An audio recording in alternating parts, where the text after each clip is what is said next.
What does it really mean to persevere? Is it to move forward in the absence of pain? Or is it perhaps to press on in spite of it? To me, perseverance is the quiet refusal to give up when the world gives you every reason to.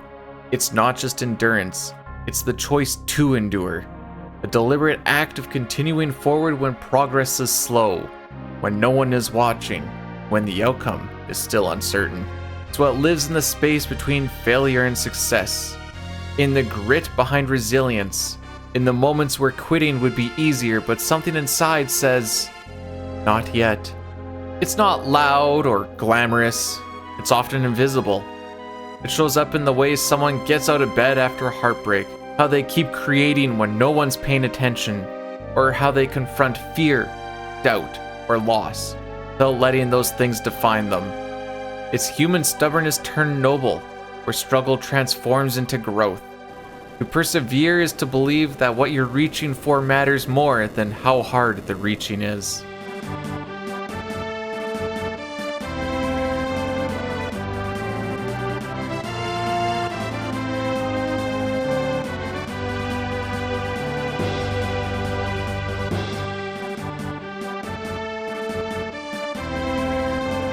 In the world of Final Fantasy VI, every character wrestles with personal demons, loss, betrayal, trauma, but perhaps no one embodies the quiet, unshakable strength of perseverance quite like Locke Cole. Locke introduces himself as a treasure hunter, not a thief as many call him, serving the Returners, a rebel group fighting the oppressive Gestalian Empire.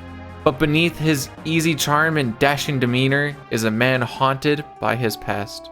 Before the war, Locke fell in love with Rachel, the one person who believed in him when no one else did. But in trying to prove himself, Locke led her into a dangerous cave in the search for treasure. In this cave, they found a collapsing bridge that changed both their lives.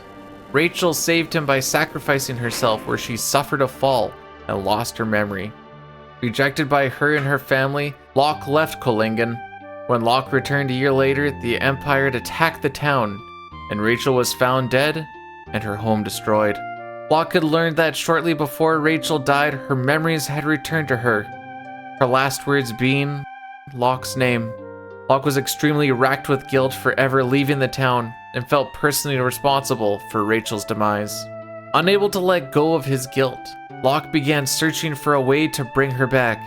He joined the Returners not just to fight for a better world, but to atone. Whether through revenge or a sense of righting a wrong, that can be up for interpretation. Through his work with the Returners, Locke meets Celeste, an Imperial general turned traitor, saving her from captivity from the Imperial bonds in South Figaro. Locke talks a lot about how he can't leave a lady unhelped. Though initially suspicious of each other, the two began to bond. Slowly, a friendship ignites and starts to blossom into something more. But Locke's eternal scars made him overprotective. He sees Celeste as someone he must save, another Rachel as it was. This protectiveness is rooted not in control, but in deep, unresolved grief. That grief comes to a head in Magitech Factory, where Celeste is accused of betrayal. Locke hesitates, just for a moment, but that moment is enough to wound Celeste deeply. Even after everything they've endured together, Locke's doubt breaks the fragile trust they've built. Now, you could argue that if Celeste teleported the party out of Magitech Factory instead of herself and Kefka plus the soldiers, things would have turned out differently. But that's not what ended up happening. This had Locke believe Kefka's accusations that Celeste was still working with the Empire, despite everything that they've been through together. They do end up making amends through a rather awkward boat trip to Thamasa and in Thamasa. But they don't have a lot of time to enjoy each other again as the floating continent flies to the sky and threatens the world, and everything everyone knows is at stake. At this point, the miscommunication doesn't seem like that big of an issue. Despite their best efforts to stop Kefka and the Empire, they fail, and the world ends. Kefka succeeds in tearing reality apart, scattering the heroes all over. But even in this broken world, Locke doesn't give up. During the year that Celeste was unconscious on Solitary Island, Locke was busy scouring the world. Instead, he sets out to recover a legendary treasure, the Phoenix Magicite. Not for power, but for the chance to bring Rachel back. He finds it, coincidentally, in Phoenix Cave. He makes his way to Killingen, to the house where Rachel's body is stored and preserved. Revived for just a few moments, Rachel tells Locke what he needed to hear. She forgives him. She loves him. And it's time to let go. Everything in her power to ease Locke's mind and know that it wasn't his fault, but her choice to go with him into that cave.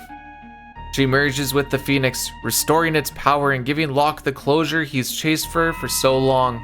Locke returns to the group stronger, not just in resolve, but in spirit. He fights alongside Celeste, Hera, and the others to bring down Kefka and restore the world.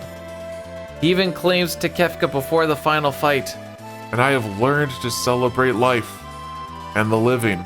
showing his final resolve in moving on and leaving the past in the past, not forgetting it, but learning from it. In the final moments, as Celeste begins to fall during the tower's collapse, Locke catches her. This time, he doesn't let go. Perseverance isn't just about being unshakable. It's about stumbling and standing up again. It's about guilt, grief, love, and the strength to keep moving forward even when hope feels lost. You've probably heard this before and you'll hear it a great many times. Life isn't about how hard you hit. It's about how hard you can get hit and keep moving forward. How much you can take and keep moving forward. Locke Cole isn't just a hero because he fights the Empire. He's a hero because he dares to heal. Because he never stopped searching. For treasure, yes. But more importantly, for redemption. Thank you for watching.